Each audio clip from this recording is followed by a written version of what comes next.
இந்த பெருமையை உண்டாக்குனதுதான் திமுக ஆட்சியோட மிகப்பெரிய சாதனை. இந்தியாவிலேயே அதிகமான எம்எஸ்எம்இஸ் இருக்கிற மாநிலங்கள்ல நம்ம தமிழ்நாடும் ஒண்ணு. ஆனா இப்படிப்பட்ட இந்த பெருமைக்கு இன்னும் மிக பெருமை சேர்த்தது யார் தெரியுமா? இந்தியாவிலேயே அதிகமான எம்எஸ்எம்இ நிறுவனங்கள் மூடப்பட்டதுல தமிழ்நாடு தான் 2வது மாநிலம். இந்த பெருமையை உண்டாக்குனதுதான் திமுக ஆட்சியோட மிகப்பெரிய சாதனை. இப்போ இந்த குறு சிறு மற்றும் நடுத்தர தொழில்களோட வளர்ச்சிக்காக நம்ம டிவிக்கு அரசு என்னெல்லாம் செய்யும்னு கொஞ்சம் பார்க்கலாம். முதல்ல நெருக்கடியில் உள்ள குறு சிறு மற்றும் நடுத்தர நிறுவனங்களுக்கு உதவுவதற்காக ரூபாய் 15,000 கோடி ஸ்டேட் கிரெடிட் கேரண்டி ஃபண்ட் உருவாக்கப்படும்.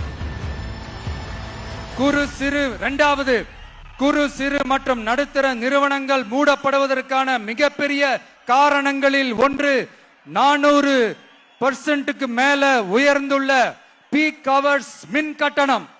இது குறிப்பாக ஜவுளி துறையில் உள்ள குறு சிறு மற்றும் நடுத்தர நிறுவனங்களை பாதித்துள்ளது.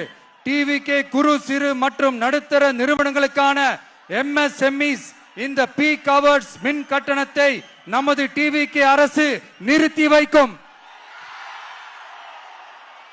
அடுத்தது, விரிவான ஆய்வுக்கு பிறகே மின் கட்டணத்தை முறைப்படுத்தும்.